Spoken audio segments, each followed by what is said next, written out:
Being fulfilled in life is, I think, one of the things that most of us are searching for, we strive for. I mean, that's the reason why we travel, we read books, we try to get as educated as we possibly can. We go see other people who live differently than us, who have different cultures. And so we want to enrich our lives because ultimately we want to be, yes, more knowledgeable, but really the ultimate goal, I think, is a fulfilled and happy life. Now, the topic of fulfillment in life and happiness is such an old topic, I think, for as long as humans have been humans inhabiting this world, this earth. I think we always strived to be satisfied, to be fulfilled, to be happy in the end. So much so that the ancient cultures have always talked or written. It all surrounds this fulfillment in life, this happiness. So it's not a new topic, and I think it will still be here for many years to come because that is the centerpiece of life. A few years ago, I found on the internet, unfortunately I don't remember where I found it, I found this 12 Secrets to Live a Fulfilled Life by Jeff Bezos, who, if you don't know who Jeff Bezos is, just think Amazon. That's all I have to say. And now I don't know if he was the one who actually wrote this or somebody just wrote and said that he was the one who came up with it. Use them in my own life to kind of always remind myself what is important. So much so that I have on my self-journal, in fact, if you want to know what a self-journal is, I'll link the video somewhere over there so you can go and watch. It's a pretty nice video. I always write in my self-journals the 12 secrets to live a fulfilled life in the inside cover of the journal.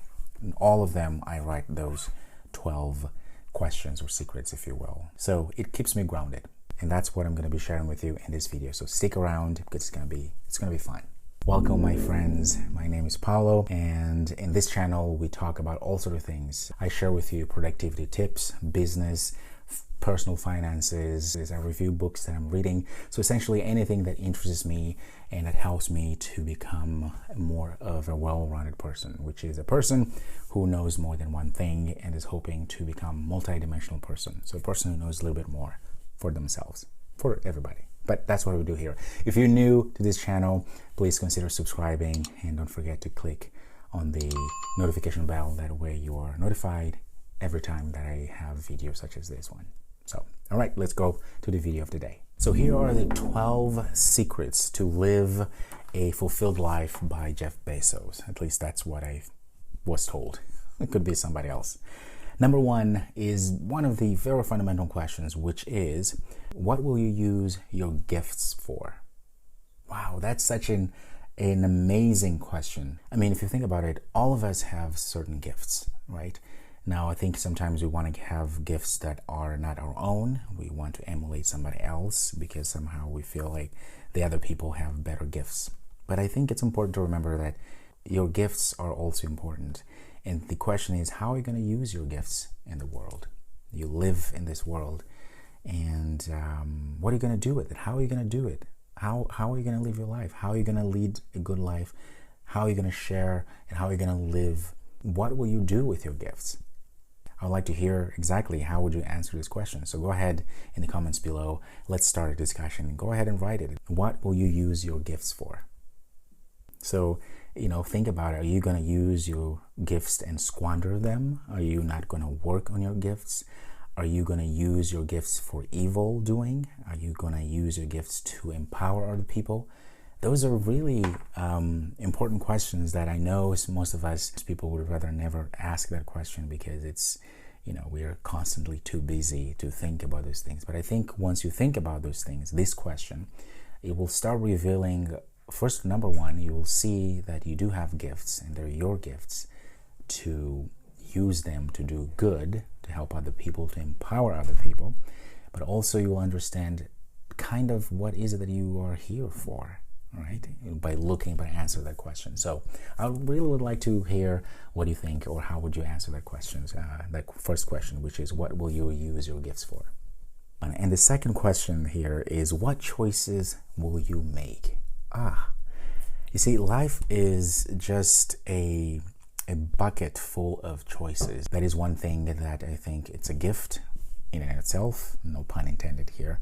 we tend to look at life as this multiple choice thing. So if I get it wrong right now, then I have no other way of undo my wrong, if there's such a thing, right? I look at it as a way for me to start looking at how can I make better choices in my life, choices that impact me and people around me and my community positively. And I think that's important to think about, right? I mean, a question, what choices will you make? But look at it as something that will get you thinking about making good choices. Not saying that you will never make bad choices, but that happens, that we're humans. But understand that those choices that you make, even though they may be bad, it doesn't mean they need to define your whole life. You can always make other choices that hopefully will kind of clean up, if you will, the mess, or I shouldn't say the mess, but the mistakes that we made. And number 3 is, will inertia guide you or will you follow passion? Oh, that is another real good one. Will inertia guide you or will you follow passion? Inertia is such a powerful word, especially when it comes to movement and in physics. So inertia is the ability of a body to continue to move at a linear pace, velocity, until something stops it. So essentially, in this case here, the way I understand it, is stagnation, or the continuous movement that doesn't do any change, right? So you just do the same thing. All right. So the question is, will you continue to do the same thing, following this linear life that you're following, or are you just going to disrupt everything and follow your passions? Wow, that's so powerful. If you destroy this beautiful system that you have for yourself, where things are just working and just happening or not happening, it's so scary, because that means you have to disrupt it. You have to get rid of it. You have to say, no, this is not right. I need to jump the bridge and do something else that I'm passionate about. So in this case, passion is the opposite of inertia, because inertia just keeps going. It's the same thing, stagnant. And passion is, you're passionate about something. You want to go and do something different, something that drives you. So which one will you do? Will you just follow this path that is so safe, or you're going to go and follow your passion, the things that you're made to do? Go ahead and write down in the comments below, because I really want to hear what you have to say about this. These are amazing questions that I think at least once a year you should ask yourself. That's why I always write them in all of my journals. The importance of asking these questions to kind of frame my life.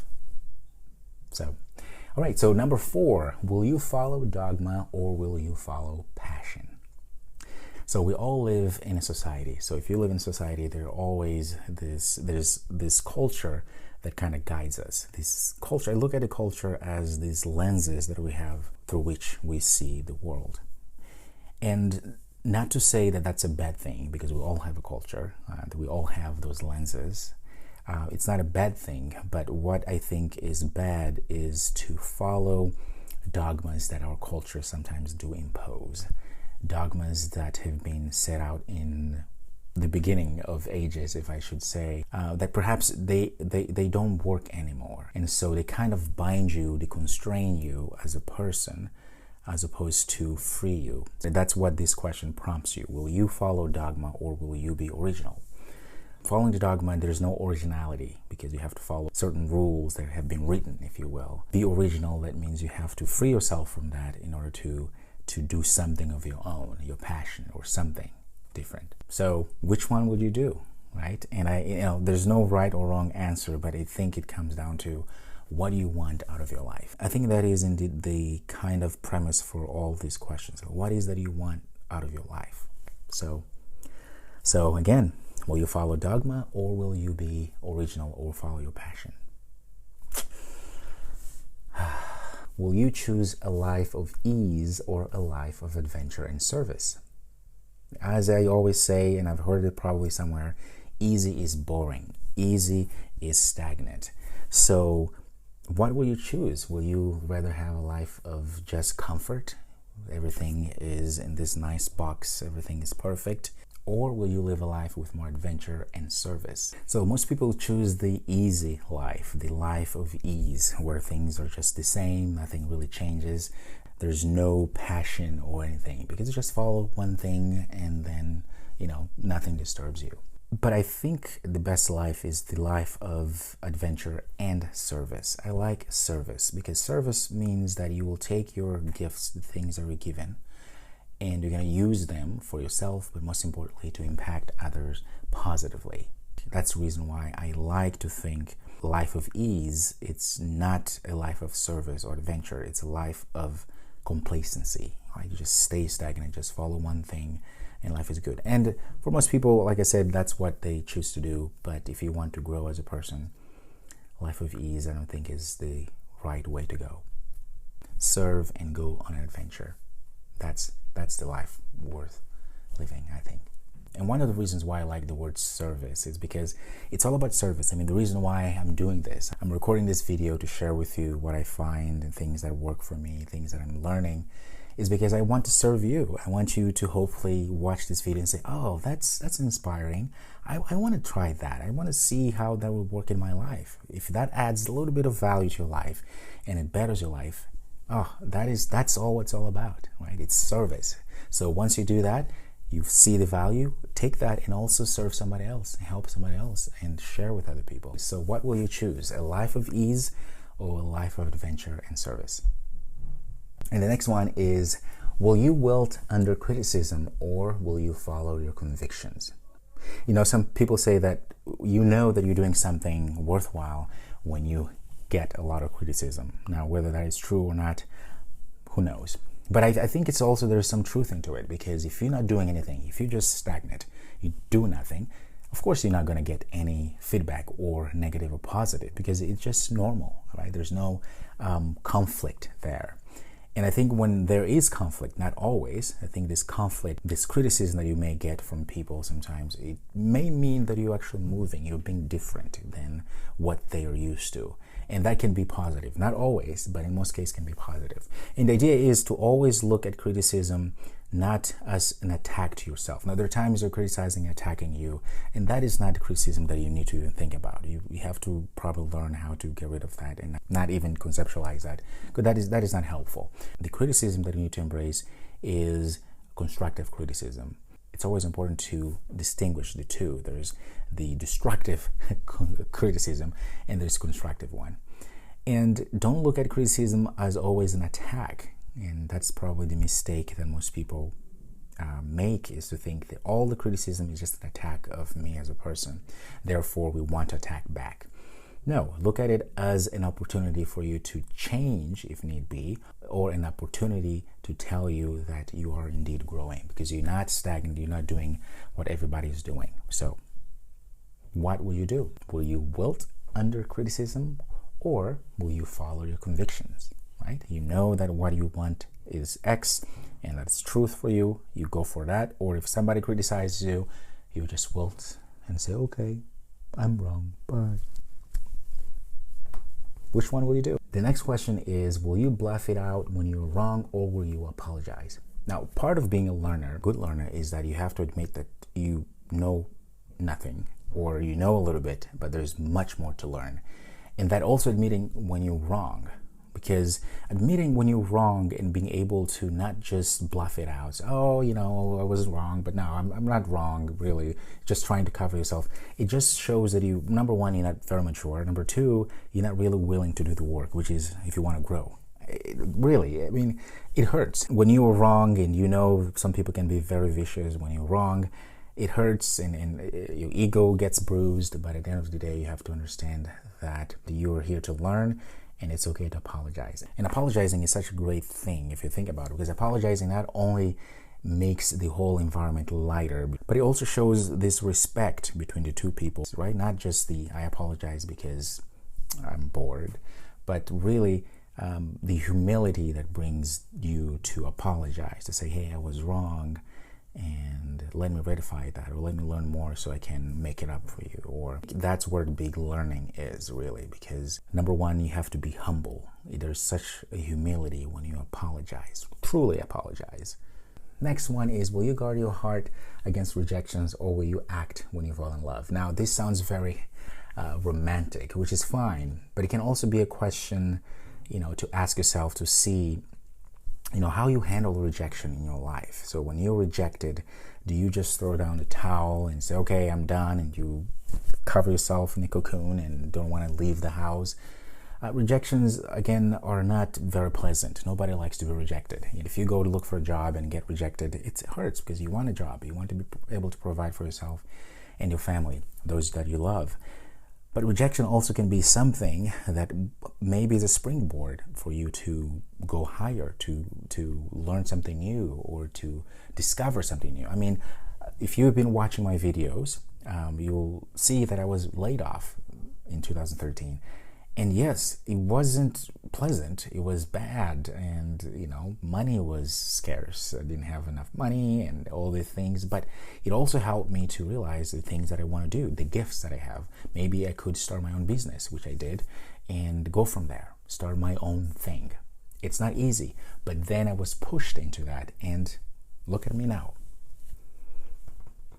So, accept rejections and take rejections as a springboard, as something that you can use to give you the motivation to go forward and reinvent yourself. Will you play it safe, or will you be a little bit swashbuckling?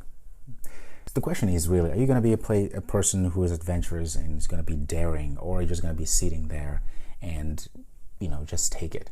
That's really what it is. Play it safe, never do anything because you're afraid of criticism or afraid to fail, or you're just going to go and do it. Which one are you? You got to do it. There's no other way around it. So when things get tough, or when it gets tough, will you give up, or will you be relentless? The first instinct, of course, is to always run to safety when things don't work out. And that is part of our brain. That's what we do. That's what we do as humans. That's how we've survived this long, I think. But it's understanding that there's always this sense of, let's say if you're practicing guitar, you want to be good at playing the guitar. There's always this place in your practicing that you will plateau, in this place where you feel like you're not progressing, and it's very frustrating in anything. And it's really easy to give up, and that's the place where most people give up. They just forget, look, this is too hard, I don't want to do it, they move on. They don't realize that the moment there's a place also, once you plateaued, there's a place when you persist, when you're going to start seeing that growth. And most people give up just right before they start seeing that growth.